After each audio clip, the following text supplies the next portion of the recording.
Is everybody ready? It's 7 o'clock and we're all here. So I think I'm going to call this meeting to order. Tonight is October the 27th. This is the City Council meeting. We are conducting this meeting via Zoom because of the continuing COVID-19 pandemic. Would the clerk please call the roll? Chairman Clark, Here. Councilmember Carl, Here. Councilmember Waldman,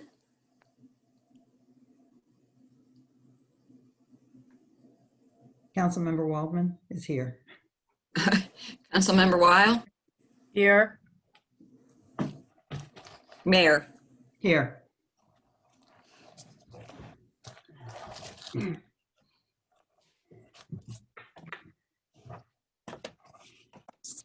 Next item.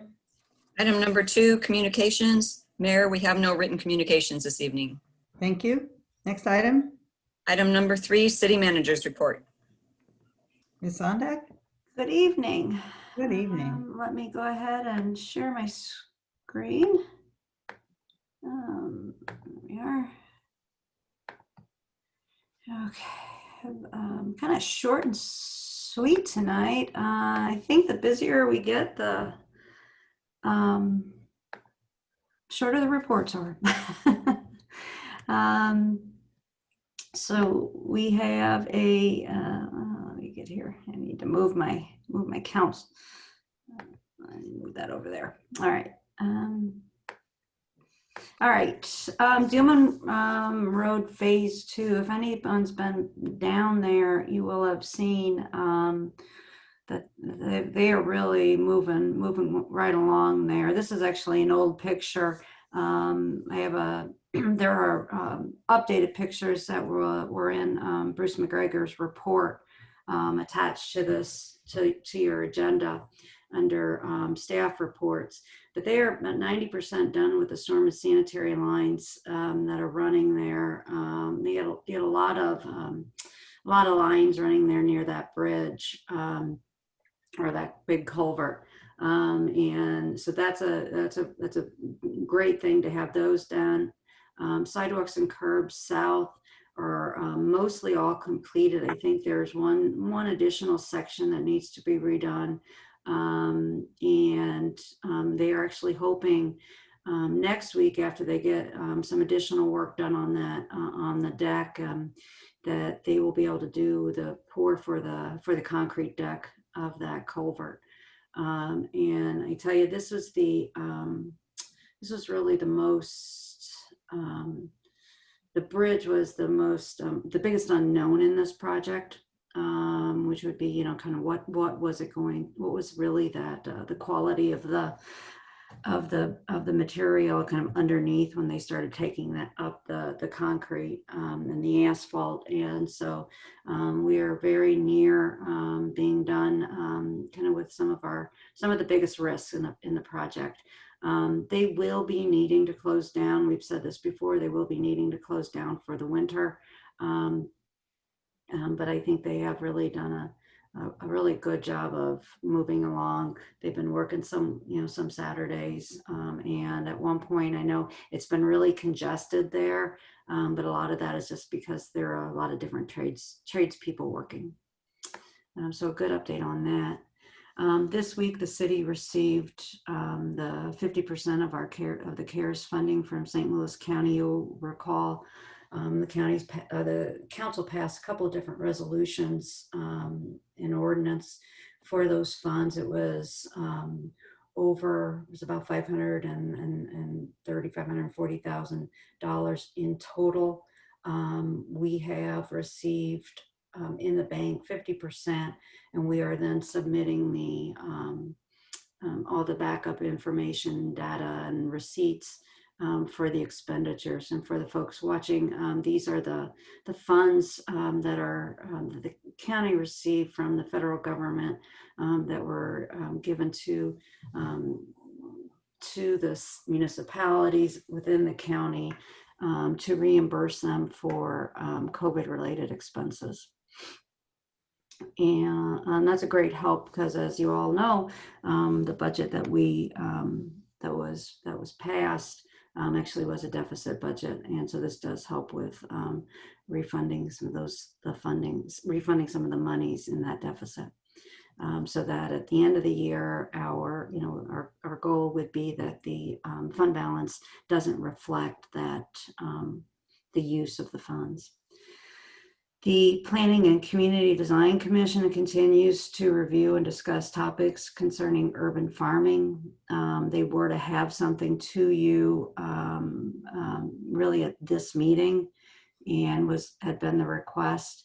I have been discussing this with the Planning Community Development Director, Carlos Trejo, and we continue to work to get these things back to the council within the next month. Firestone has been back at the Planning Commission for updates on their exterior materials. That was actually, they had originally had some masonry work and they moved it to a different allowable material. The Planning Commission had a few questions, but I think that's just really a formality because the materials that they're using are actually allowed. So we'll look forward to that getting done and then being able to start work there. Ridge House, if you drive by, you continue to see construction and building occurring for the Oliver. That's the apartment complex and parking garage. And then there will be some retail there as well. Tomorrow marks the beginning of packet pickup for the Olivet Turkey Trot. It's again, like everything else in 2020, we're doing it a little bit differently. Typically, in the norm when the world was normal, we would have our packet pickup just ahead of the race day on a couple days before the Thanksgiving Day event. Because this is a virtual run and people will be starting their run, walk, biking November 1st, we thought it would be fun for them to have their t-shirt to do the event in, because that's one of the reasons people like to pick it up before the event is so they can wear it that day. Packet pickup begins tomorrow. It's Wednesday, Thursday, and Friday of this week. It is not too late. If you haven't registered, you can still register. You can register online and come right in and pick up your swag. And again, a double slice gets you the long sleeve t-shirt and the new item, which is the Oh My Gator. While you're online, you can also go to the shop and you'll see that you can purchase additional gaiters. You can purchase additional shirts. You can buy some of our vintage wear, and you can buy 100 or so of the Olivet Turkey Trot hats. So again, looking forward to that. We'll be in the community rooms. People will be required to wear a mask. We will be social distancing and having kind of a one-way traffic pattern. So I'm doing it, I think, pretty safely. These are going to be a little bit out of order, so I'm just going to move forward here through these. Barb, what time is that at? I'm sorry? What time are the pickups at? Between 8 to 5. The Park and Recreation Commission, they delayed their meeting a week, so their meeting is actually tomorrow. They wanted to, we delayed it so that we could, the presentation that you're getting this evening, the update on the park improvements that we kind of just really finished today. And so you're going to see it tonight, and then they'll go over it with the Park Commission on Wednesday. And then on Thursday morning, Beverly Tucker Knight, the Park and Rec Director, will be the mayor's guest for Zoom with the mayor. That's at 8:45 a.m. Now it will be, again, like I said, via Zoom. We'll be taking questions. They'll be showing, again, the plans and where we're at, both with the building and with the parks. Next, there was some conversation with regard to the November work session. That's November 3rd. It is. Oh, the Zoom is Friday. I'm sorry. Is the Zoom is October 30th? I was told. I apologize. I am a little bit off in my weeks here, my day, so I apologize. I'll fix that. It's October 30th. It's Great. Friday. There was a question about the council work session. I prefer if the council, if we can talk about that at the end of our meeting tonight. It is election day, and we can talk about that maybe at the end of the meeting this evening. The next regular planning commission meeting is November 5th at 7 p.m. The pension board meets, a quarterly meeting is November 5th also at 5 p.m. And then the weekend, November 7th, we have the e-waste docu-shred in the RX prescription take back. And so you can see as, if you've been to that event before, you know, it's kind of just a circle through the parking lot here. And it's a great way to get rid of, to securely get rid of some of your old tax documents, and also a good way to get rid of those e-waste, those electronic things that have been sitting around that printer that you keep looking at and thinking, I wish that wasn't there. So anyway, that is all I have for this evening, and I'd be happy to entertain any questions. I do want to let people know I'm going to share a different page here. We were a little late in getting the report from the planning and community development. Between a lot of different meetings and being out of town, it didn't make it into your packet. I will be uploading it. I can send it out to you. I do want to point out a couple of things. Chapter 435, fences.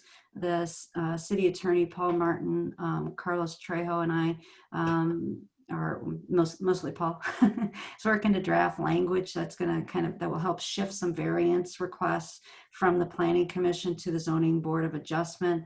That's something that we're looking at as the Planning Commission gets more and more busy with the with development and other projects and looking at other ordinances. This is one thing that we've looked at that might be able to help. But that's, again, that'll be drafted. It will go to the Planning Commission and then come to the City Council. Barb, I have a question on that, if you don't mind. Yes.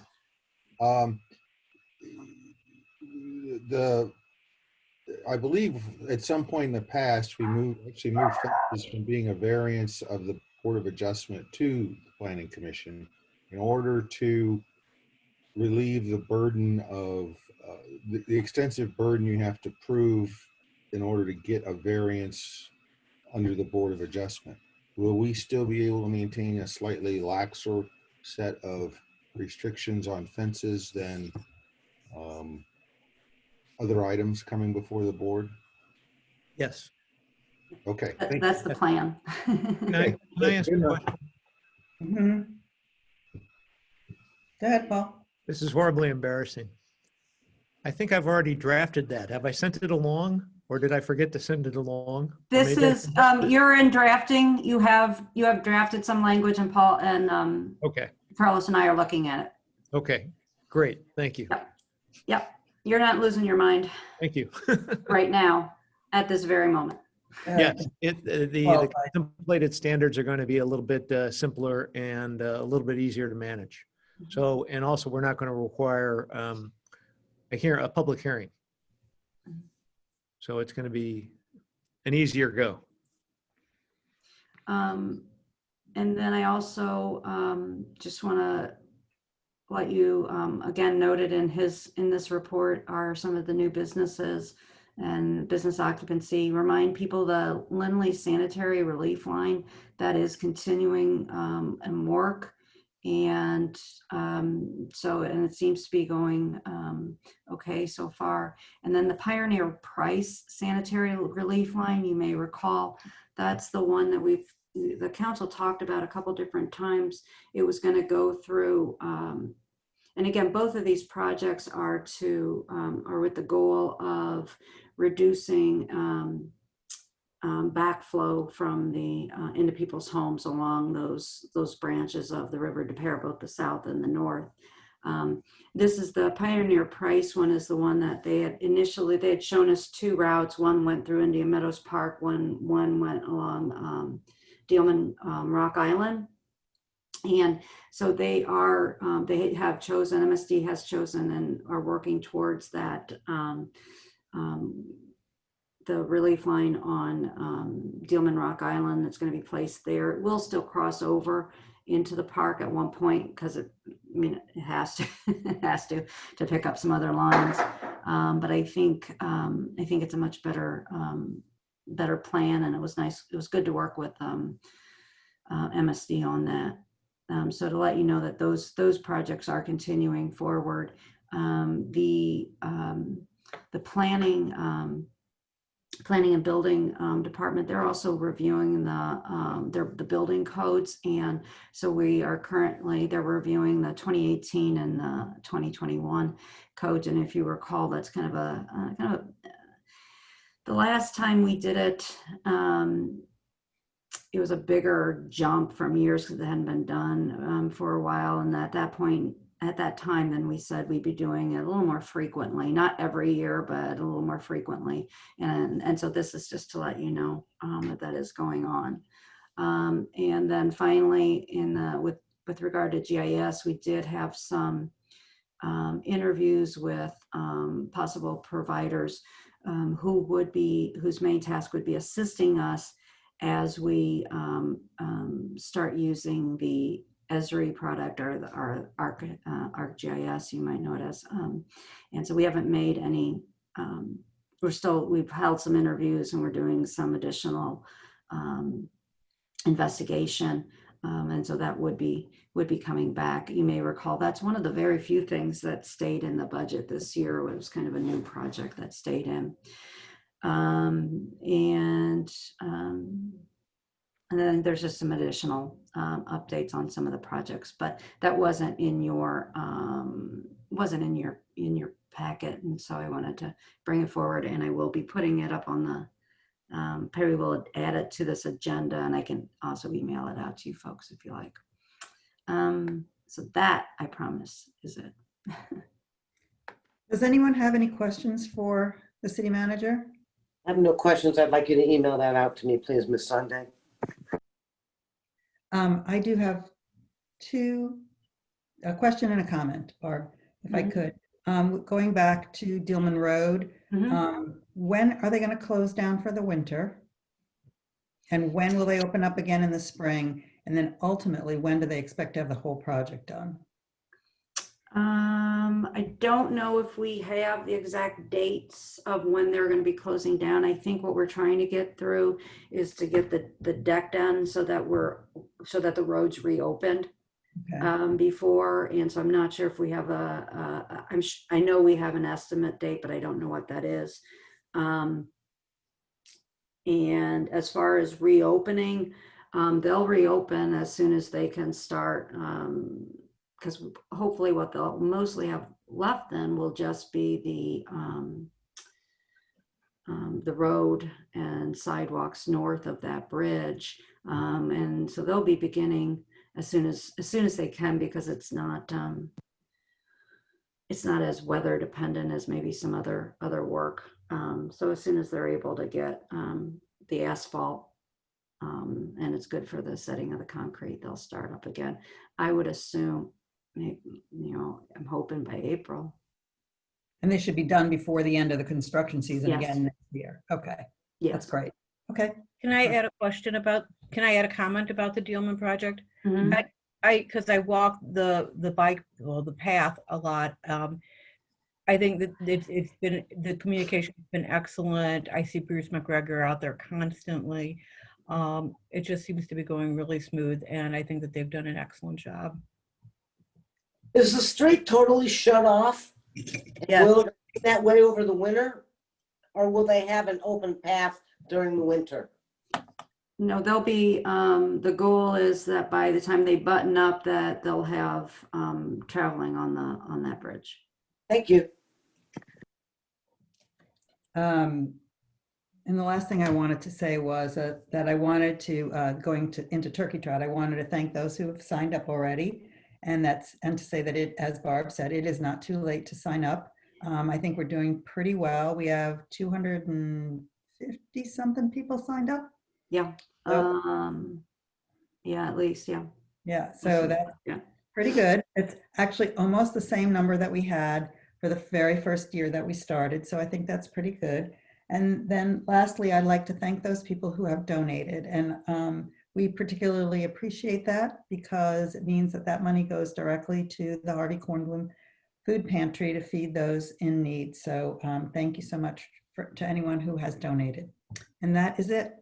You Mayor, will accept more donations than the 2,500 identified on that page, correct? Sure. Mayor, I just also want to point out about the Turkey Trot and Harvey Kornblum. This is a place where you can help people affected by COVID right in the community. Because, these people may, in fact, be having employment trouble because of the pandemic. And, Harvey's Kornblum is just down the street. And so this is helping our local residents Correct. with the pandemic. So I just want to point that out. That is correct. Thank you for adding that. I appreciate that. If no one else has any other comments, we can move on to the next item. Item number 4, city council reports. I will start with Councilmember Carl. I did not attend the Economic Development Commission meeting last Monday because it was canceled. So I have attended no meetings since I last made a report. Okay. Councilmember Waldman. Thank you very much.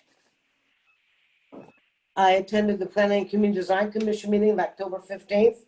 Darren, don't laugh. Okay.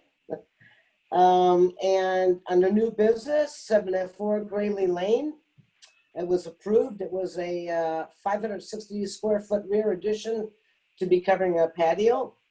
828 Newcastle, that was deferred because there was some needed improvements that the Planning Community Design wished to see. As Ms. Sondag identified, the urban agriculture is still on conversation with the body. I did clearly identify when they asked about time, knowing that they would go past tonight. I did say we were looking for it tonight, but good conversation comes out with good policy, and they're not going to take months and months. And I think it would be to us, like the city manager said, by the end of, by next month. Stormwater was deferred under old business. Mr. Trejo did go over the current developments, which Ms. Sondag has identified will be in that document we will receive, and it will go online. And that is pretty much all of my report for the PCDC meeting of October 15th. Thank you. Councilmember Weil. As Barb stated, I will be, the meeting for Parks and Rec was postponed last week till tomorrow night, and I will be attending that one and report back next time we meet. Great, thank you. Councilmember Clark. I have not attended any meetings at this time. I have nothing to report. All righty.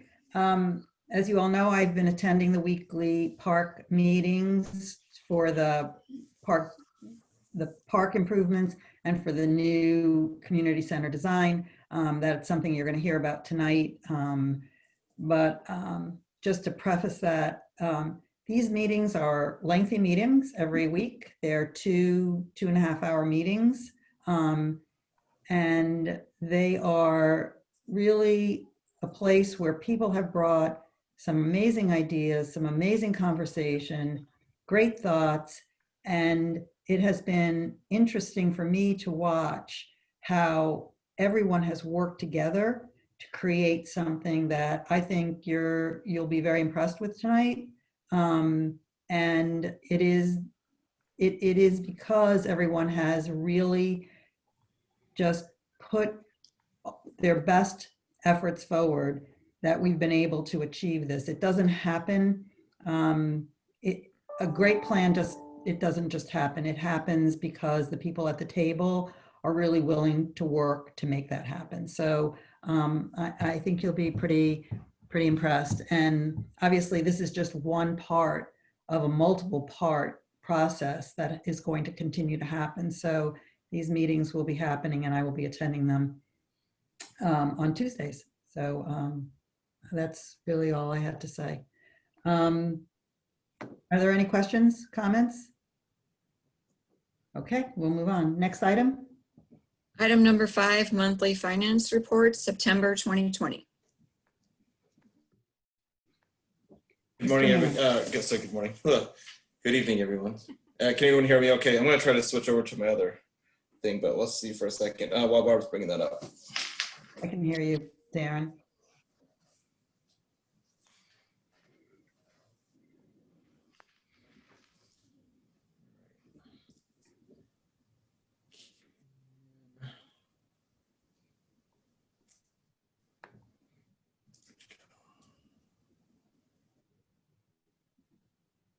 Can everyone hear me?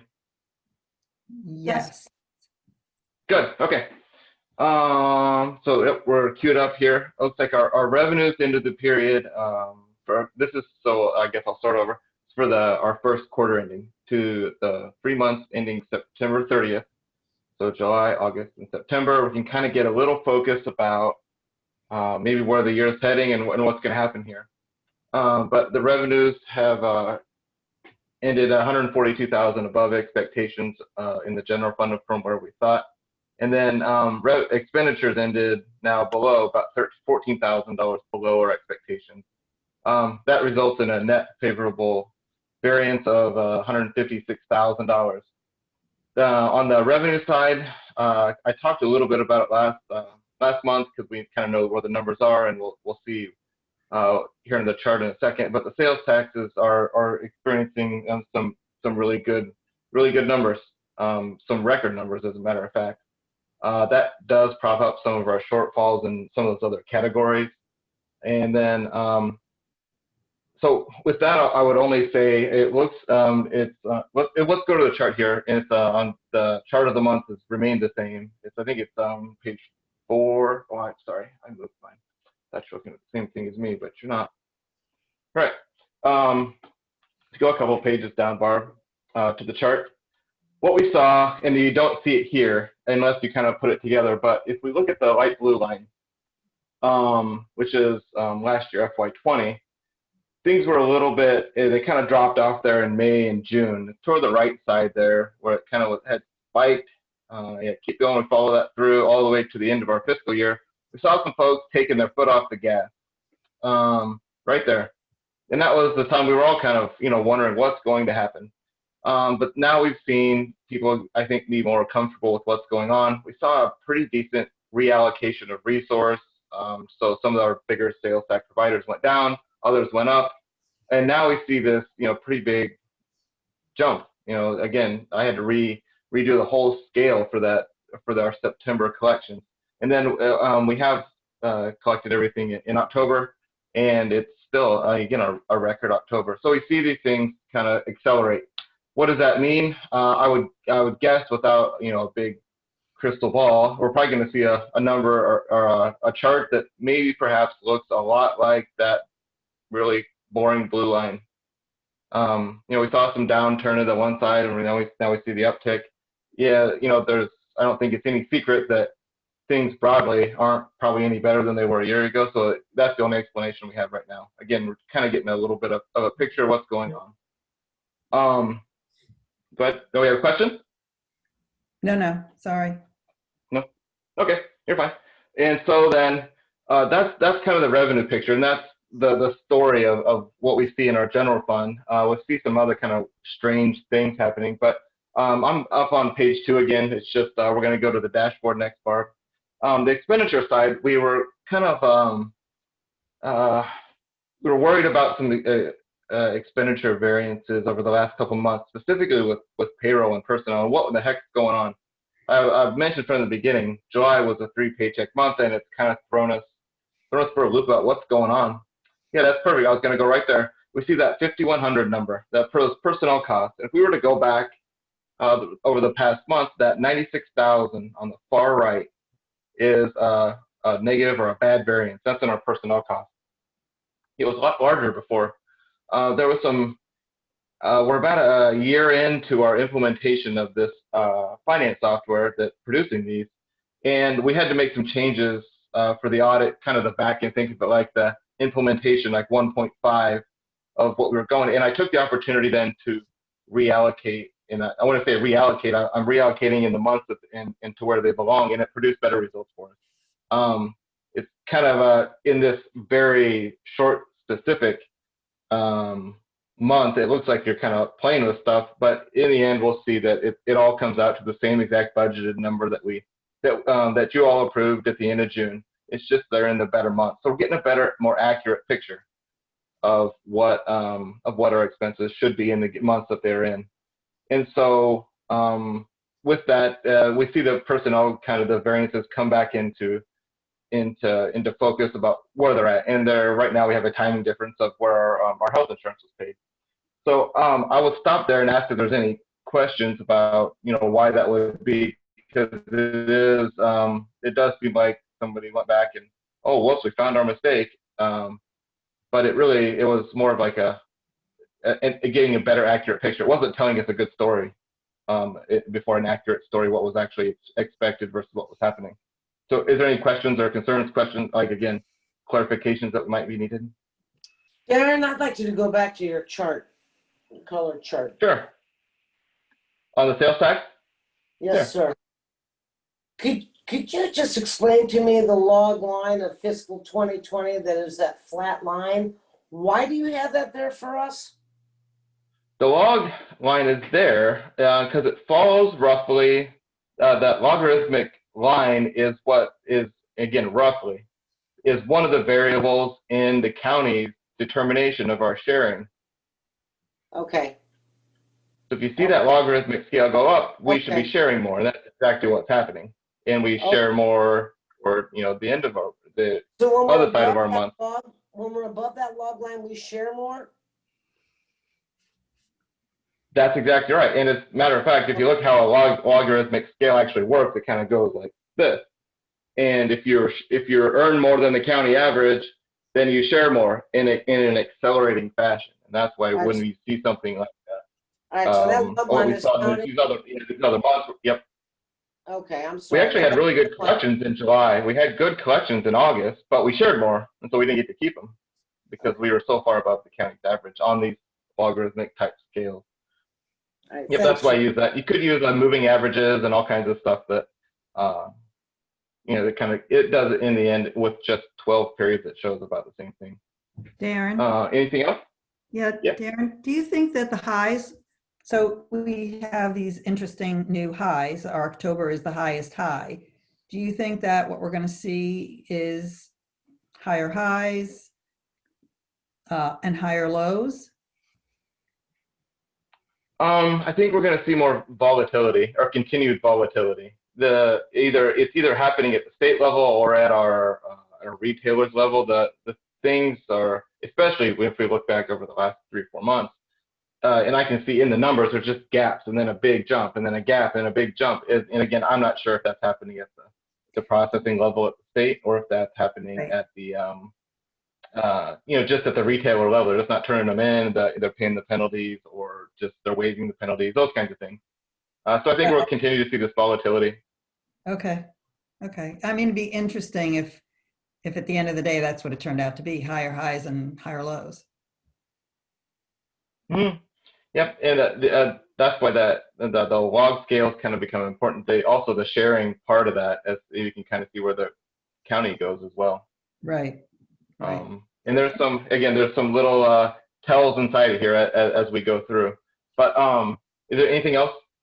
Well, I guess my other question is, do you have conversation with other finance directors in the region? Because I think that this is not an atypical scenario. I think it is a little more typical of people having seen these sorts of things from what I've heard. And I will ask on Thursday when I meet with my Metro Mayors group to see if people are experiencing similar and interesting sorts of spikes.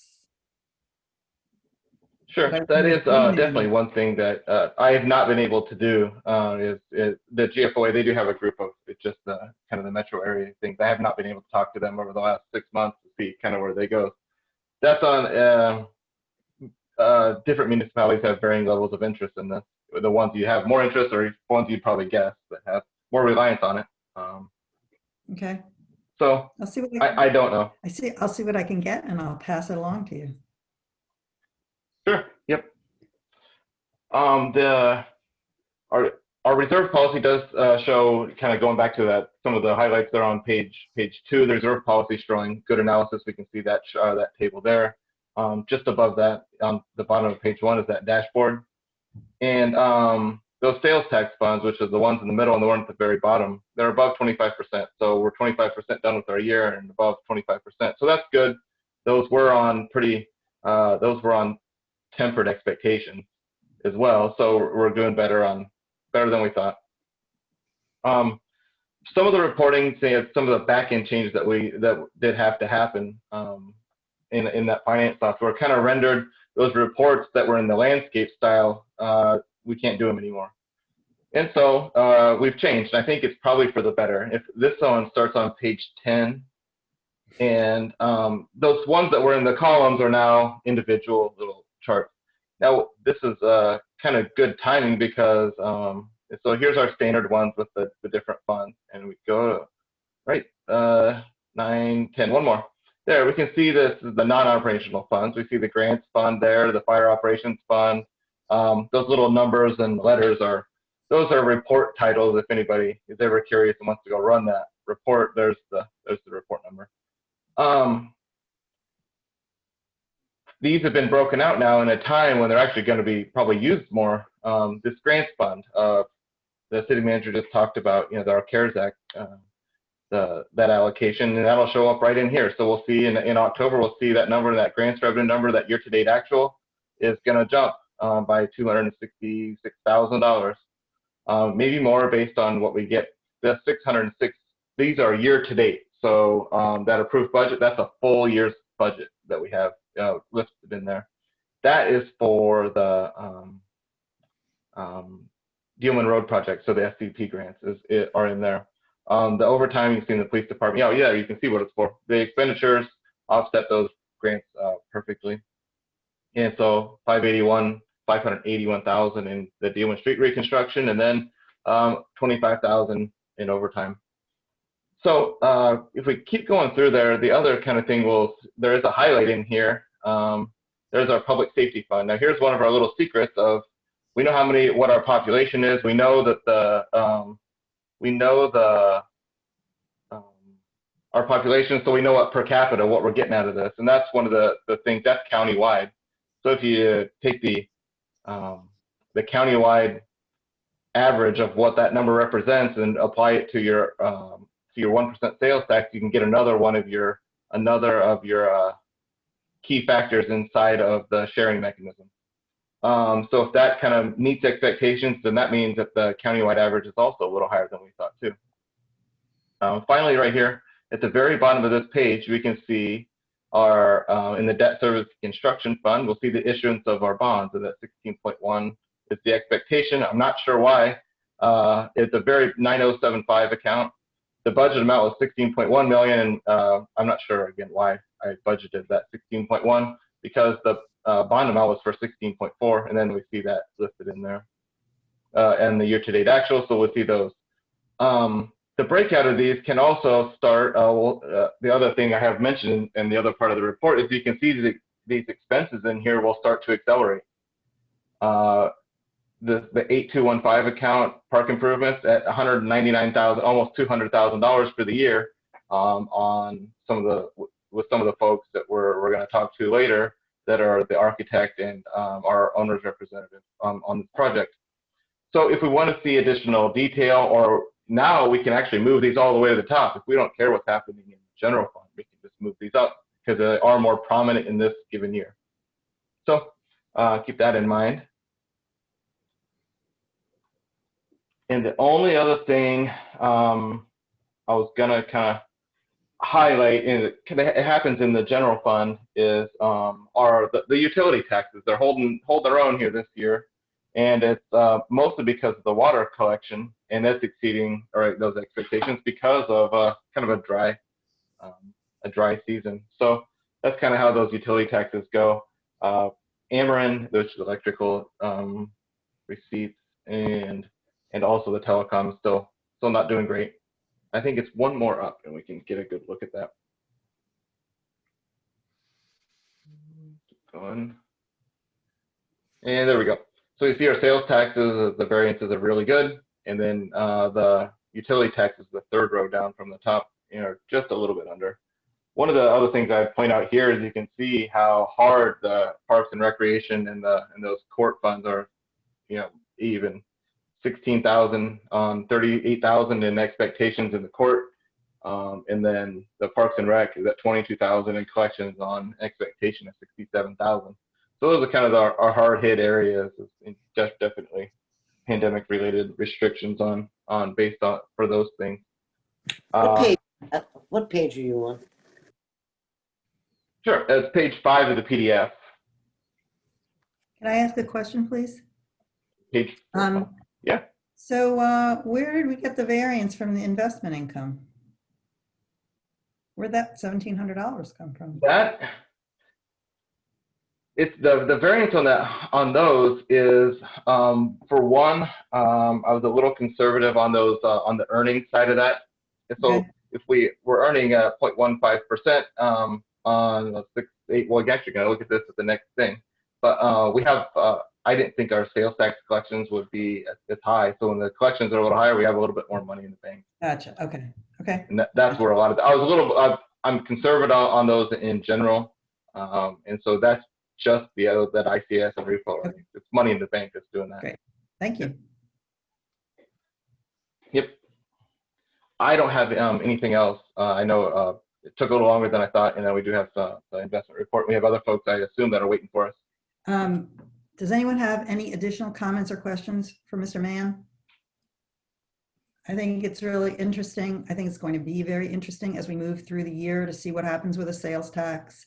That's really kind of what I'm looking at. And to me, that's a measure of a lot of different things, people getting out, maybe, or, I mean, who knows? I don't know. It's very interesting though. And that's what I'm going to be watching for me personally. Sure. One of the more interesting things is we're kind of finding out this was a different recession for a lot of people. Totally different. Different for a lot of people. And the people that, like us, I can sit in my home and we can all do this, no big deal. But there are people that can't do their jobs at their home. And those are not the people that had a lot of money to spend and produce sales tax money. So, Right. Right.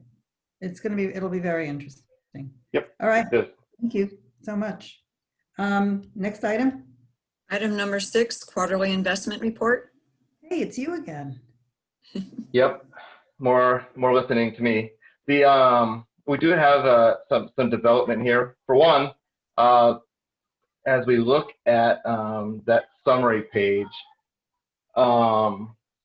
which is the top there, you can see it's gray at the top now, and those are empty, and so that means that our CD rates are lower than what we can expect to get in those ICS funds and the repo rates. And so I expect that, well, I do know that continued into October here. I think the rates we're looking at like 0.12 and 0.13-ish on 12-month CDs. And so what that means is at the very bottom, we've introduced the ICS, which is Insured Cash Sweep. And I've included it here because it's now all of a sudden become part of it was part of our idle funds policy, but now it's become part of our investment kind of funding in our policy here. We introduced this, I think, last July to get a little bit more yield out of our idle funds. And the other reason it's sitting on here now is that all of the bond funds went into this ICS program. And you can see them sitting there. Interesting is the Enterprise Bank and Trust did continue the 0.15 yield on this, even though, like you said, the rates have been pretty low. So, which is a good sign with our relationship with them to keep that even at $16.4 million. The only thing I add to that is you can see the annual interest earned on that is about $25,000, and I don't anticipate. We have budgeted to use about $1 million of that this year, so that'll stay pretty high balance until we get things accelerated out in the next year or so. Does anybody have any questions on how that's presented, or want to see it changed, or have anything else? I do have one kind of question. If there are no questions on here, of a broad kind of consensus of what we'd like to do.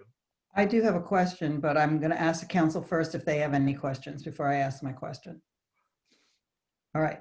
So, and this may Hold be. on, Mayor. I was waiting to see if anyone else Okay. before I just want to ask: are these two financial items going to be the only things that will be going under this insured cash sweep? Is that something that the pension board is looking for additional money in there? That's my two questions. Thanks, Mayor. Sure. No, those are kind of like completely separate kind of events, and there really are, I guess, items. And the reason, more than anything, is the pension is allowed to invest in things that us, as the operational side of the city, are not.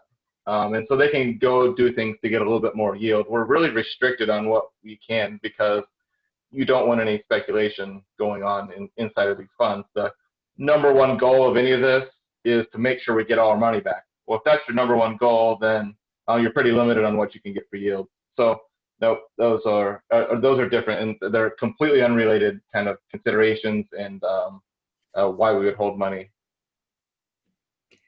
So my question is this. I'm sure we have an idea about how much we're going to be spending as we're moving through this, through the process of the new community center, the park improvements. You know, maybe we have an idea about every month how much we might spend, every quarter how much we might spend as we're rolling along. And my question is, I know we're going to have CDs that are going to roll off.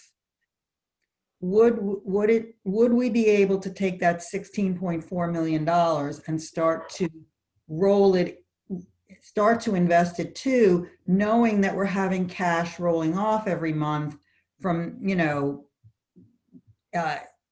starting the 23rd, that should have rolled off already, right? The Morgan Stanley? It did. Yep. So that rolled off. Then in what, less than 3 weeks, Safford National Bank is rolling off. And then a month later, 6 weeks later, you know, that's rolling off. And I guess my question is, well, I understand that 16.4 million is getting 0.15 yield, and it's, you know, going to earn us $24,600 in a year. I don't know if we rolled it in as other stuff is rolling off, can we capitalize on what rolls off and be able to pay for what we need to pay for? It's complex, and it, you know, may or may not work. I don't know. It can be as complex as you want it to be, or you can beat yourself up, or you can try to get pretty close. Now, when you have you know, a budget that's fairly high or fairly low compared to those amounts there, it doesn't have to be as razor's edge as you might think. Right. That was my question also. Okay. Do we want to try to get some legs on this and try to extend them out past a year or 2 years? The yield curve is pretty flat still. Our investment policy doesn't let us go out more than 5 years, and you have to go out pretty far to get any yield. What you're really describing is cash flow management. As these things roll off, you know, we know we're not going to need the cash that's coming off in the general fund. Why are we keeping it in there and treating it as two separate buckets when a dollar is a dollar? That's exactly, that was my question also. And I can explore that I'm for curious. sure, because okay. I don't know if the council would be interested to at least explore that possibility, but it's a lot of cash that's sitting, and while it's still earning money safely, I get that. I'm curious if we could roll it in while other stuff is rolling off and pay for what we have to pay for the park improvements and the community center and all of those things.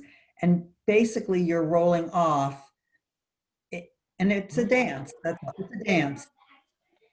Sure. The other thing that comes into these things, again, cash flow management wise, is this is about as lean a time as the government gets that relies somewhat on property taxes. We're going to get about $1 million influx in cash in 2 months. And so those are the kind of things that we'd have to look at too. I don't think we're going to be able to get a ton of yield, even if we go out 2 and 3 years. But that's something I'll definitely look at. Yeah, and always the thing that you worry about is real returns versus actually, these nominal returns that we're looking at now. Is the real return if we have inflation at 1 and we're losing money, so it doesn't do us any good. Right. So, all right, you'll let us know. Anybody else have any comments or questions for Mr. Mann? Okay. Next item, please. Item number 7, hearing from citizens. Is there anyone who's attending this meeting that would like to address the council? If you simply raise your hand, the city manager can unmute you and allow you to address the council.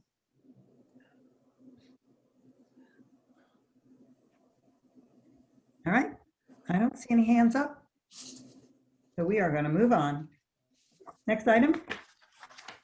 Item number 8, Bill number 2939, an ordinance of the City of Olivet, Missouri, amending the City of Olivet Employee Handbook by adding section 6.17, telecommuting, second reading. Thank you. And again, I think we've talked about this now a few different times.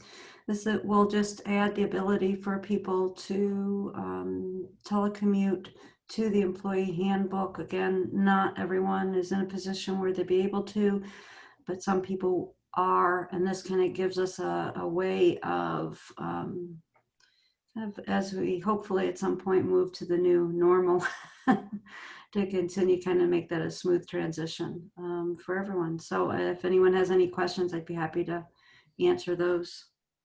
Does anybody have any questions? All right, then I will entertain a motion. Oh, I'm sorry, I took it down. Madam Mayor, I make a motion to approve Bill 2939, an ordinance of the City of Olivet, Missouri, amending the City of Olivet Employee Handbook by adding section 6.17, telecommuting. I'll second that. Thank you. It's been moved and seconded. Any final comments, questions? Hearing none, please poll the council. Councilmember Weil, Yes. Councilmember Carl, Yes. Councilmember Waldman, Yes. Chairman Clark, Yes. Mayor. Yes. Motion passed by action of the Olivet City Council. Bill number 2939 becomes ordinance number 2712. Thank you. Next item. Item number 9, Park and Community Center project update. Mayor, we have quite a few of our, the folks we've been working with on, I'm going to bring them on as panelists if that's okay with you so that you can see them. The first person is Katie Awald, who is with Navigate Building Solutions. She's our project rep. And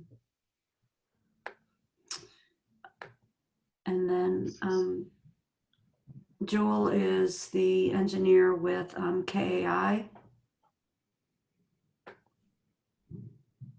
Uh-oh. What happened to Aaron? Uh-oh. There he is. Sorry. Aaron then is again one of on the team with KAI. And then Matt Snelling is with DTLS, and they do the landscape. They're doing a lot of the work with the parks. as well as other landscape work on the community center. And I'm going to bring over Beverly Tucker Knight, our Park and Recreation Director. And Katie, with that, I'm going to kick it off to Katie. Katie is, again, you all know what the role Navigate plays. They keep everybody in line. And so Katie's going to give you, this is essentially kind of a broad update for the council and for the residents of where we are in this really huge project. So that, Katie, I'll let you have it. All right. Thank you all for having us here tonight.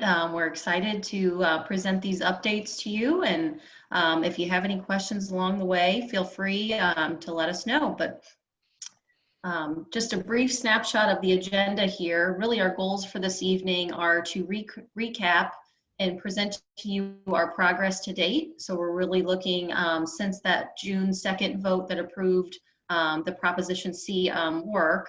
We'll roll into where we're at on the community center schematic design. We'll talk to you briefly about Morrison Park conceptual design and how we're applying this to the other parks throughout the city. We'll touch on the budget, we'll touch on the schedule, and really what we're looking for in terms of next steps. So the meeting goal tonight is just to obtain consensus from all of you to proceed to our next phase of design, which is design development for the community center scope of work. All right, like I mentioned, we'll just kind of recap a little bit since that vote back on June 2nd, but the Olivet residents did approve the $16.2 million referendum, which included improvements in all of the parks, so including Warson, Stacy, Irvside, Villa Park, and Indian Meadows, and also includes the construction of the new community center. So progress to date, we actually had a design kickoff meeting back on June 23rd with many of the team members that Barb introduced to, this evening. So with that, we began revisiting the conceptual design plans for the community center with our partners at KAI. We developed a strategy for the individual park conceptual designs with our partners at DTLS. And really initiated a phase of work that we called the site due diligence. So we started with our surveys and the geotechnical work. That was some of that data we needed to really inform our design. One other big thing we did, we spent several days collaborating to develop a master project schedule that tracks all of our design milestones and really sets the stage for our preliminary project phasing. So this is a tool we've all been using to keep us on track, to make sure that we are all getting to our end goal. So the phase of design we just completed is called schematic design. So from here, like I mentioned, we really kind of revisited where we left off with the conceptual planning. So we looked at each individual program element again. We revisited discussions on key adjacencies and right sizing each of those individual spaces. We threw in some best practices and talked about sustainability and maintainability. Our team from KAI was able to bring to the table kind of some new and upcoming trends that we were able to incorporate into our design. We took all of this and refined our floor plan, both from the interior sense and out to the exterior. So I think one of the things you'll see is really continuity of design. The building flows into out and out to in. And then we also continue to fine tune where the community center facility will sit within Warson Park. So for here, I'm going to turn it over to Joel and let him kind of speak to where we are on the floor plans. Sure. Just thanks again to everybody. Let me just walk through the plan again, just to recap, kind of refresh it is for everybody. So in this case, the entrance is on the right side. You enter into the building, and then you enter into what is effectively a living room space, is what we've been calling it. It becomes the center for the facility. Along what'll be the north side, which is the upper part, is the indoor playground space. Then working across, there's the offices for the facility itself and parks area.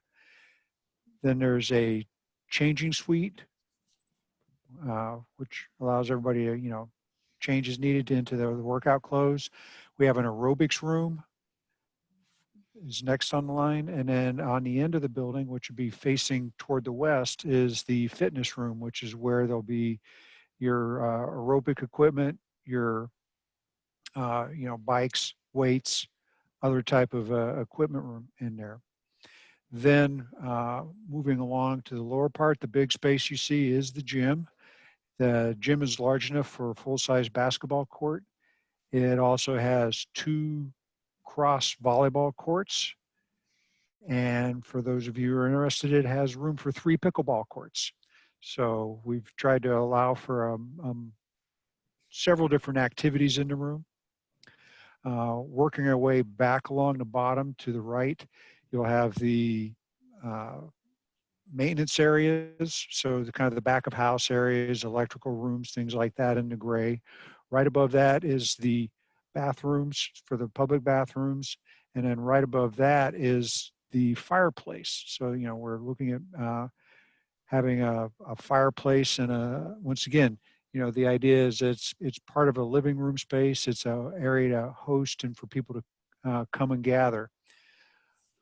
And then the last space, which is in the lighter green off to the right of that, you've got a kitchen area. So that's a display and working kitchen. So there'd be ability to have classes and some activities in the kitchen, and then a large multi-purpose room that will have the ability to be divided into several different pieces as the need arises.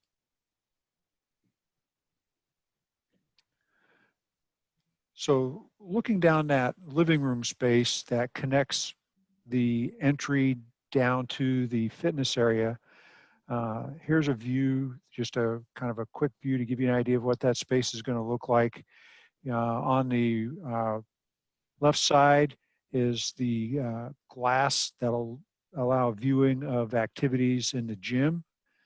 The furniture out in the middle will be intended to be movable. So, it'll be set up in different clusters and allow for anything from card games, some board games, to just some informal seating clusters, to when there's activities and events in the gym, the seating can be shifted around and focused on the gym for activities.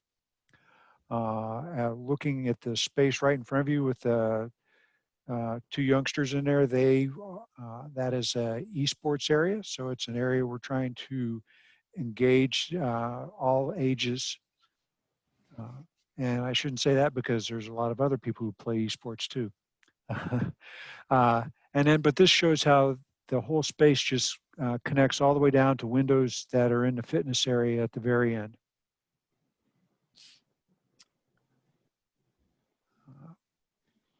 On the outside of the building, we're looking at the entry elevation. We've tried to keep with some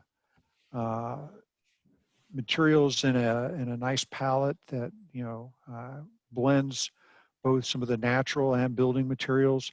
So on the right-hand side is the playground area. So that'll have some stone on that wall.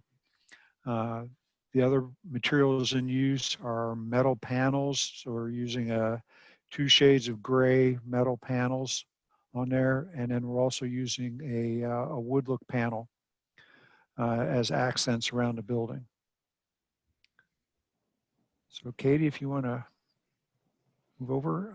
And so this is a view as you would be coming down the entry drive toward the building. Your actual view will probably be a little bit lower than that because of grades, but this will give you an idea what's right in front of you on the right-hand side is the fitness area. You can see we've got a green raised area that actually connects all the way back over to the entry. And that'll be the windows that you see at the each end of the living room space. We also have windows into the aerobic space as you work down the hall.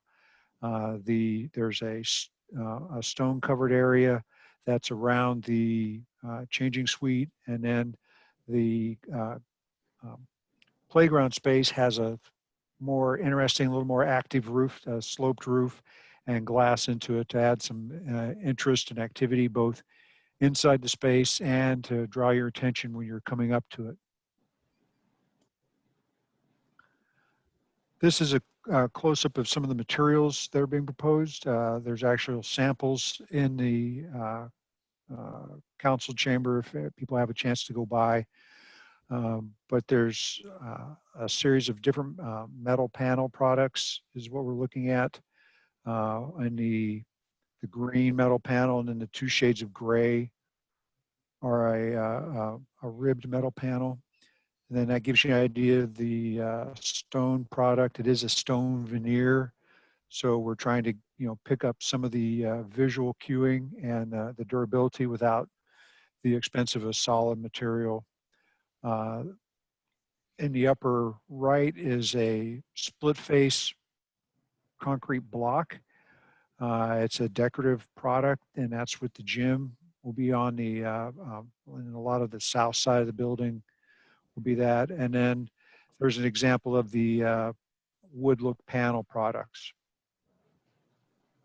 Sir, if I could Yes. ask a question, wood look products. That caught my ear. Wood look product. What is that product made out of if it's not wood?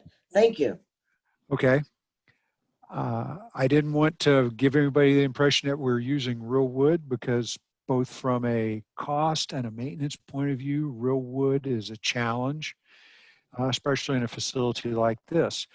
The wood look product that we're looking at is actually a metal panel product that has a wood. It's a wood look to it. It's actually being, if you go up the street from the site on Warson Road, and you look at the new facility for, gosh, name just escaped me. New facility being built right there. Yeah, thank you. Yes, Hill. They're using a similar product there. So it's a way that they've come a long way for our use in these type of facilities. It's both a maintenance and a cost savings, and it'll retain that look for a long period of time. Does that material rust? Does it rust? No, most of these, it's an aluminum product. Thank you very much. All right, you're welcome. Any other questions? All right. I think we were looking at where we've put this on the site at this point. It's there was a not necessarily a natural spot, but there was a open area where the former skating rink was that fit our needs well. And this allows us to reuse a lot of the existing parking and then add some supplemental parking that's a little closer to the building. We situate in there, I think, quite well. You can see that the GRG trail has been relocated south of the building, so that's running past the building now. That route is not fixed in that exact spot yet. There's still some discussion about it, but it's still staying south of the community center building.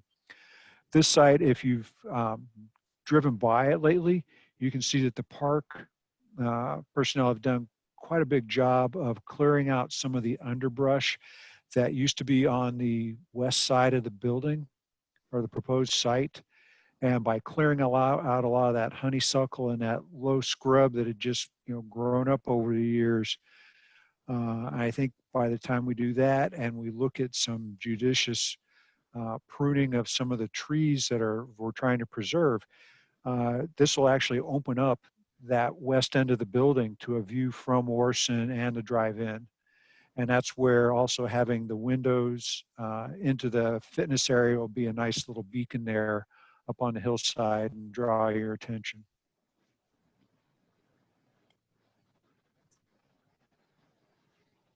Okay, thank you, Joel. Yeah, I think this is Matt. Yeah. I'm going to jump back in here, and Matt's available to answer any questions. But just wanted to touch on the parks side of the project as well. So a lot of our focus has been spent on the schematic design phase for the community center. But with that, we want to make an effort to ensure that the decisions that are being made throughout Warson Parks and the other parks are staying in line. So what we're doing, and we're in process for all of the parks on this, is a conceptual effort at this point. So this right here shows you an example of the conceptual design process. So in Warson Park, we've looked at existing trees, we've looked at topography, we've inventoried existing assets and infrastructure, all kind of leading us to the areas of the park where there is the most potential for new program opportunities. So this is then getting wrapped up by DTLS. And going back to that list of items that had been previously generated by the master plan and then split out as those moving forward as Prop C work and then vision items. So we're making sure that we're planning for all of those components in each park with the idea that we'll advance the Prop C work. So you can see here, just looking specifically at Warson Park, there are many items that we're trying to locate within the park. So that includes the maintenance yard, community garden, dog park, tennis courts, and basketball courts. We're looking at expanding the pathway network and accessibility, and also including in that splash pad. So some of the other things that we've taken into consideration as we're looking specifically at Warson are, potential traffic impacts on Grandview Drive. Since we're relocating the community center off of this street, we're being very conscious about, activities that will continue to take place on that southern end of the park. We've been talking about project phasing and potential demolition of the existing community center to allow for the installation of some of these new items either now or in the future. We've been talking a lot about parking, what we may be displacing by incorporating some of these future elements, and then obviously the cost implications of these decisions, knowing that we have a budget and goals that we're working to on the financial side of things as well. So just zooming in here to give you a little closer picture of the things that we're looking at. So on the left is just a snapshot of Warson Park overall. On the right shows a more zoomed in view of this conceptual planning effort. So you can see the community center cited as Joel described. And then you can see some of the planning for those other programmatic elements that we discussed. So you'll see a community garden here located up where the current park maintenance facility is located. That's a vision item. You can see the dog park is also a vision item. There's tennis courts and pickleball courts kind of situated in between the parking. So this whole effort is just to make sure, like I said, that all of those elements can be incorporated into a plan that is both kind of financially feasible and sustainable for the city long term. And again, similar view of the southern portion of Warson Park. So here you will see we located the maintenance facility actually in the existing parking lot. So we've had a lot of discussion on the best location for this from a couple of standpoints. One, cost impacts, access to utilities like electric and sewer. And then two, visibility. So we spent a lot of time studying the relationship between the maintenance facility and the community center if the maintenance facility was put back in its existing location. So a lot of moving parts and pieces here. Like I mentioned, this is a conceptual design at this point, and we'll work to finalize all of these decisions as we move along.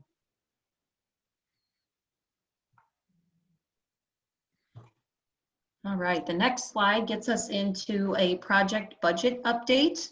And at this point, we're really only able to update where we're at on the community center. So this is looking specifically at the approximately $10.7 million of the budget that was allocated to this portion of the project. So what you'll see is on the left, the program budget column. So this describes kind of the category of cost that we track as we move along in the project. Most of these items have, 5 to 10 items that roll up within them with their own individual budgets. Back in conceptual design of October 2019, this is when we set that budget at the 10.7 million. And then you'll see in the next column over the schematic design estimate as of October 2020, we are still tracking right on that total budget. So the last column on the right shows the variance. And there's just a couple of things I wanted to touch on here. I'd be happy to go into this in any more detail or answer any questions if need be. But you will see an increase in construction cost. I think this is something we wanted to just point out, some of those big ticket items that have impacted what we're seeing in this number. So over the last couple of weeks, we've made some additional refinements to the floor plan that have resulted in a little bit of added square footage in the lobby space. I think that's a decision that's been made by city staff just based on, really wanting to optimize the functionality of that space. A couple of other things that we've heard are that the fireplace was a very important element of this project. We had previously taken that out because of budget concerns, and at this point it's back in. So I think that's good news, and definitely something that will provide that warmth and living room feeling that we're looking for. We've also added some additional gymnasium equipment, and in this budget we are carrying the full fit out of the kitchens. We have both kitchen casework and all of the appliances. So that all kind of rolls into where we're at. You drop down from there, you will see that we've reduced the overall owner's contingency at this point to accommodate for some of these revisions. But we are noting that we're still carrying the 10% contingency on the construction budget, which at this point is about the $800,000. Anybody have any questions on budget? I don't have questions, but I would like to be reminded, you just spoke about the maintenance facility and where you would put it.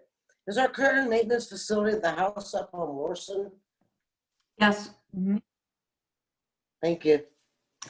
I would just like to take a minute to make sure what we said was clear. Katie, would you be able to go back to that floor, to the floor plan? I just want to make sure the council kind of understands where we were. What happened in that that main lobby that kind of goes around, we want people to be able to sit outside the gym and kind of look in. Those are windows that are along that wall. We have some seating area there, and then that dotted line is that walking trail.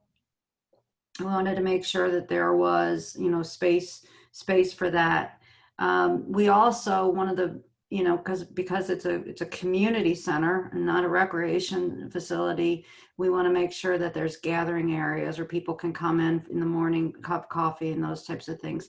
The concern became that it wasn't going to be quite wide enough. It was going to feel more like a hallway. And so after many kind of going over things back and forth, what we did was we pushed the gym south a little bit. So we opened up a little space on the southern end. And then you'll notice in the changing areas, we pushed just that north a little bit. Couple different reasons for that. One is that pushing that gym back kind of really gives us a little more square footage.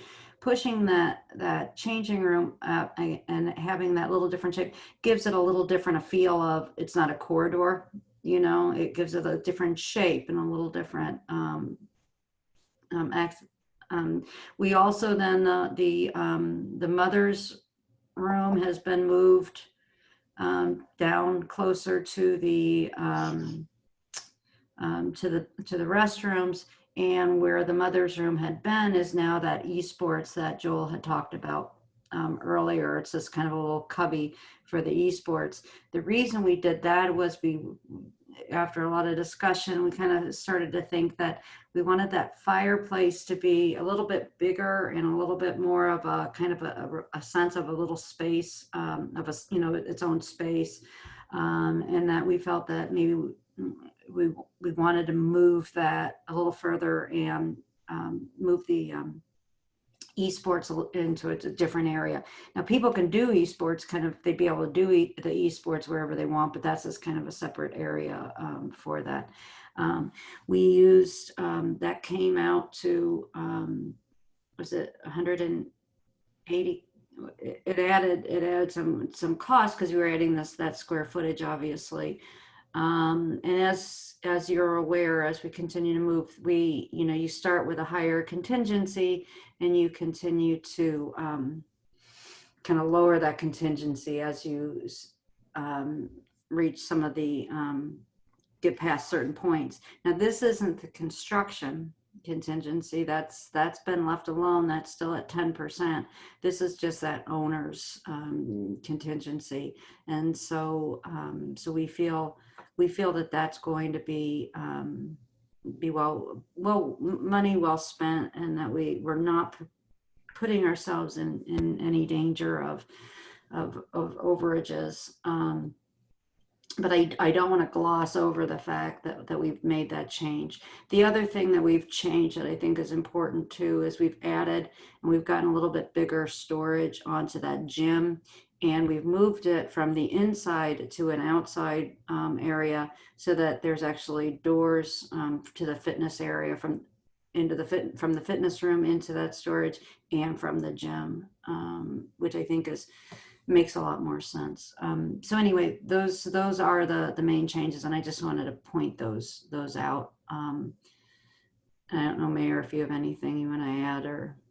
Yeah, I think it kind of goes back to what I said when I was giving my report, and that kind of was teeing this up, that this was an extremely collaborative process of, well, what if we do this, and what if we do that, and what happens here, and what do you think about this, and what do you think about that? And, you know, the simple movement of a building 2 feet has, you know, made such a tremendous difference in how this building will now feel to the public. And I think from a central gathering sort of place, we have now made a real opportunity for people to gather there, to hang out with people, to come in the morning, to come in the afternoon, to be there when sports are going on in the gym, and to really take full advantage of just the ability to gather inside that building. And the warmth, I think, that they will feel as they do that is going to be significant. And it's those changes that we made that I think are going to make that happen. But more importantly, it's the collaborative process that helped us get here. And it was fun to listen to. And it was, I think everybody brought something to the table that made this what it is right now.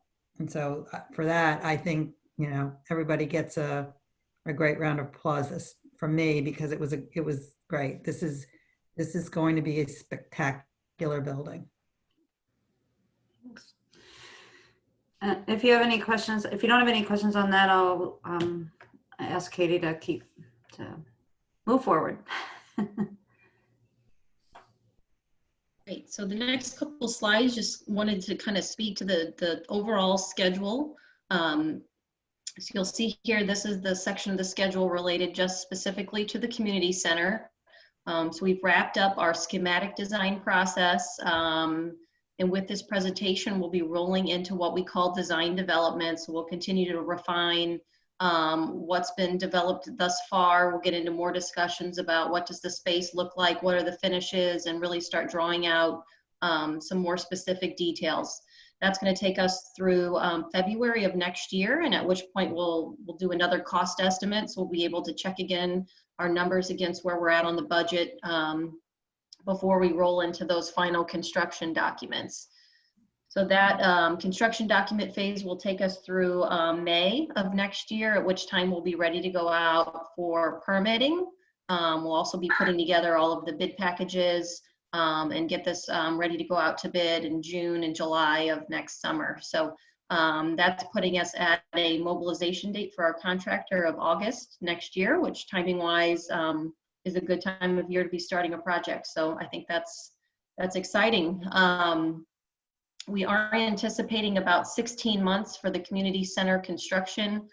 So looking at a completion in September of 2022.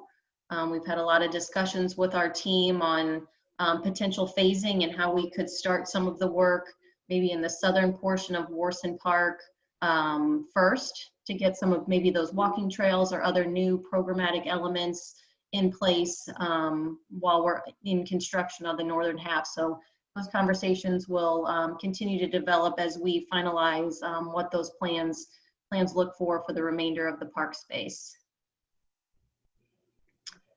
This schedule here is specific to the park improvements. So what I showed you for Warson Park, that's really our conceptual design. We are previewing the conceptual design packages for the other parks now. So actually today, we got to see what the DTLS team has put together for Stacy Park. And I think over the next couple weeks, we'll see Indian Meadows, Herbside, and Villa. So those are all in the works. From there, we will again go into a more detailed design phase and be presenting back to you some of those concepts along with the budget and schedules associated with those. But I think it's important to note that the priority will be for the Warson Park design documents to stay in line with the community center because that will all be bid out as one project. So you'll see a lot of overlap between what we're doing in Warson and with the community center. And then the phasing of the other 4 parks, still definitely a priority, but a little bit more standalone. So ultimately, the goal between the community center construction and all of the parks improvements will be for final completion and occupancy by the end of 2022. So not far off. Anybody have any questions for Katie or for any of the team members? Joel, Aaron, Matt, even?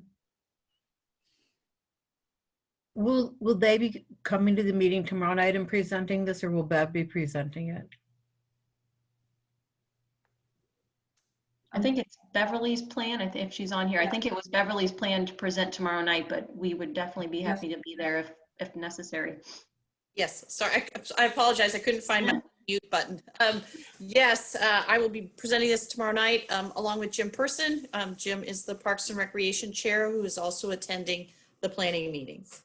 And he's here right now, and so is Keisha Lee, they're both on the Parks Commission. So I wanted to acknowledge that as well. Great. Oops. No.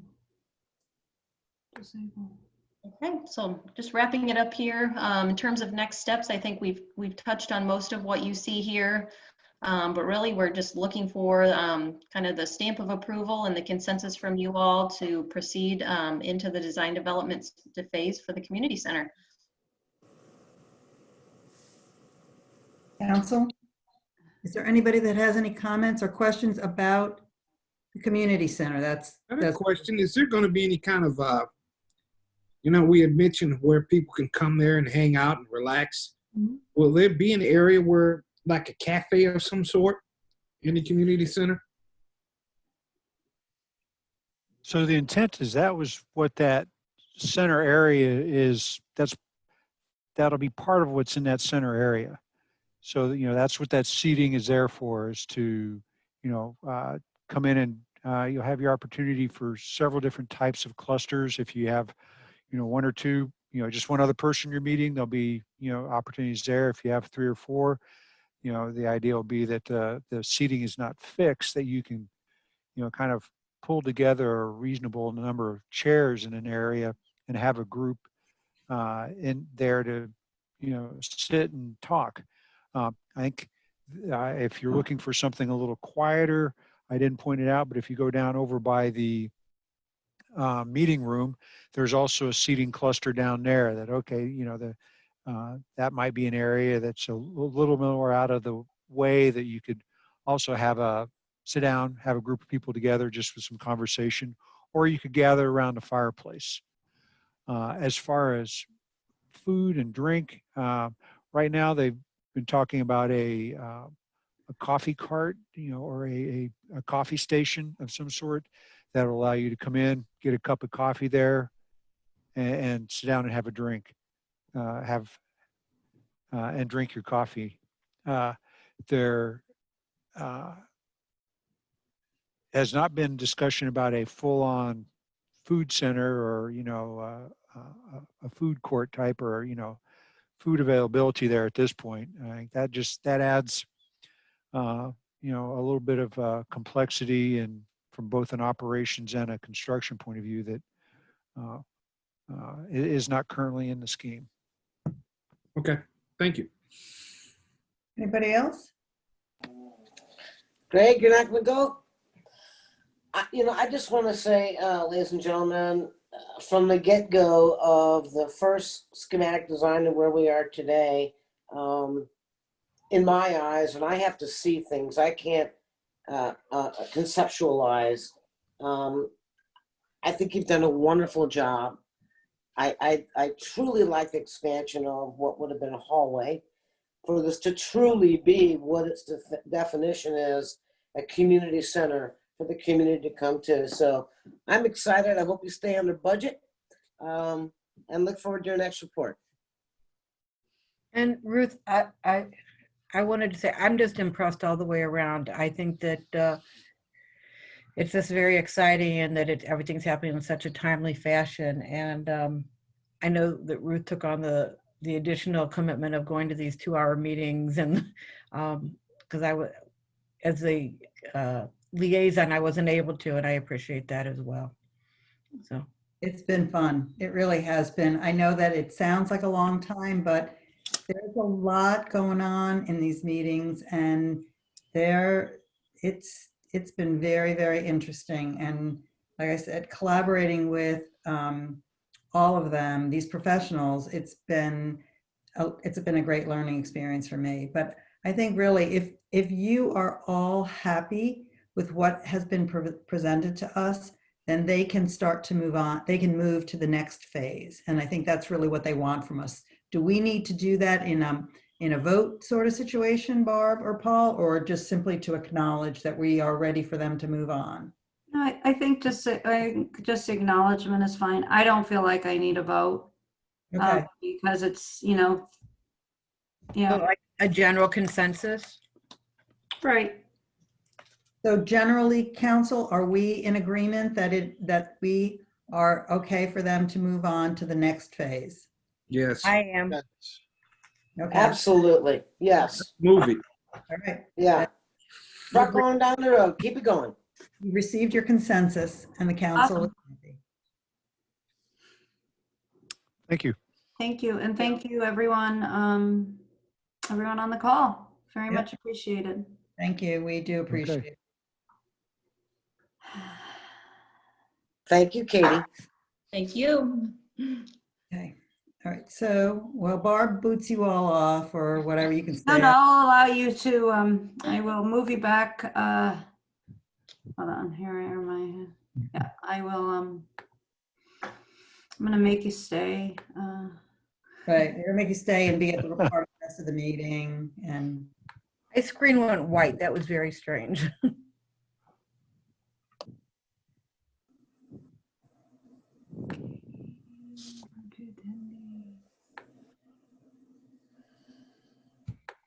right. so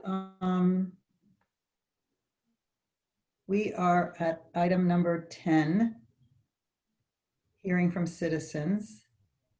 So is there anyone that would like to address the council? Raise your hand, or I will swing you over.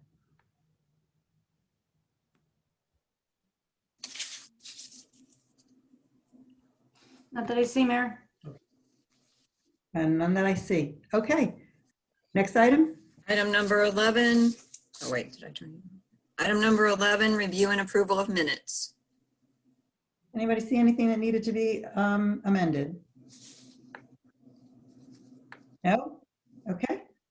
I will entertain a motion then. I did not read the minutes, folks. Someone else has to motion.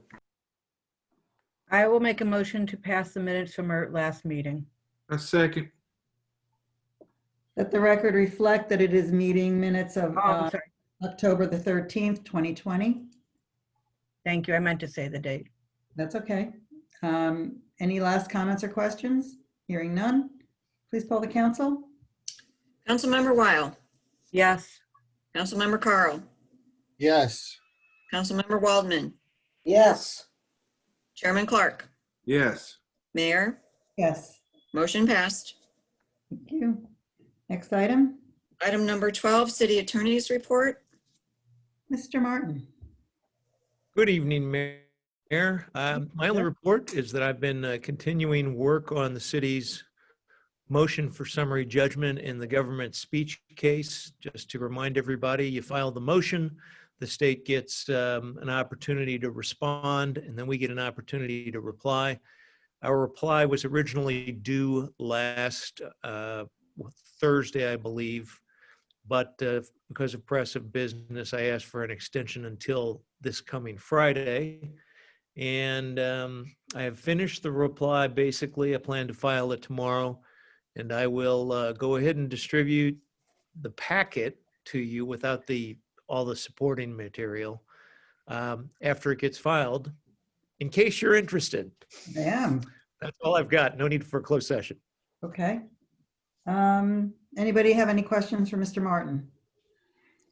Okay, so the last item then we need to take up is the issue of our meeting next week.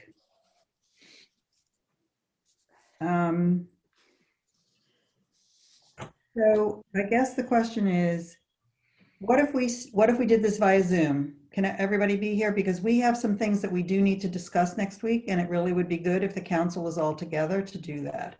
We have a report that's coming to us, and it would be good if we were all here to hear it, because it's important. Could we do Zoom? That's acceptable. I would do Zoom. I'm fine. Can we try and limit the length of the meeting? Well, it's a report that's going to come to you. I don't know how long it's going to be, but I mean, we're not going, Is that the main agenda item? Barb. Yes, That- we'll be going into a closed session to discuss attorney-client privilege, if Paul's able to be there, and real estate and contractual matter. Okay. And we're not coming in the building because people are voting and that building's going to be busy that day with voters and stuff, correct? No, No. no, they don't vote at City Hall. They vote at the community center. Oh, so the Zoom is just one for convenience of everybody being together for what needs to be discussed. Okay. Yeah, I mean, The question was raised, priority, maybe priority you're getting on, Missy. Maxine raised a question of whether we'd be meeting at all. Yeah, I didn't have audio for a while. I'm sorry. I Yeah, kind no, of did that's that Ruth, and so I must have missed that. Okay. Well, okay. I just don't want us to get into a habit. I'd really like us to go back to City Hall and be back together. I think it's an important component of us being a council and us doing government work. We ask other people to go and do work every day. And I think it's important for us to do government work. And I think it's important for us to show up and do government work. I agree, but I know on past years, on presidential elections, we have not had workshops. And I think this is an important presidential election, and I would like to be around. I have to agree with Max on that. I don't mind having a meeting, but I'm looking for brevity in that because it's a very important night for me and my family. I'm sure for everybody. So I'd like to be in tune as much as possible to the election. And you think you're getting a winner, right? That night? Okay, then. Okay, whatever. Yeah, you're not getting a winner that night. Anyway, that's fine. If we can do this via Zoom, and we will try to be as short as we possibly can be, but again, the information that's going to come out to us is really important. And that is far more important, that we're doing the work of what affects people locally as opposed to what is going on the television. I can't even stress that enough. I agree, and I concur totally. You know, Thank- you can have the TV with the volume off if you want, put your phone by your side. Right. We got business to do. No final decision on an election is going to happen that night. It's going to take quite a while. I understand, but you know, I'm hearing the mayor and I'm supporting the mayor. Please note that in the record that the It's so noted. are getting along. Please, That's the third time. that's the third time in a year that has happened. Please make note of that. So don't mess it up.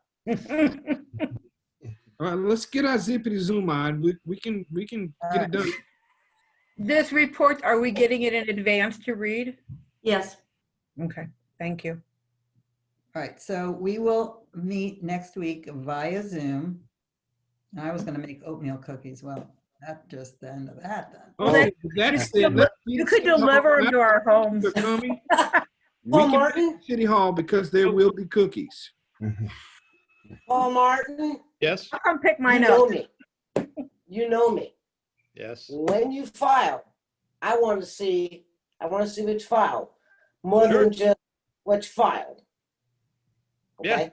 Thank you, man. Be happy to. Ruth, I'm waiting for its apple caramel, what's it called? Cider, Cider caramels. yeah. Thai That's homemade. right. I'm still waiting for my meatloaf dinner from Meatloaf. that Jesus, We're Bethany still, babe. From we're that still being Bethany babe. recorded.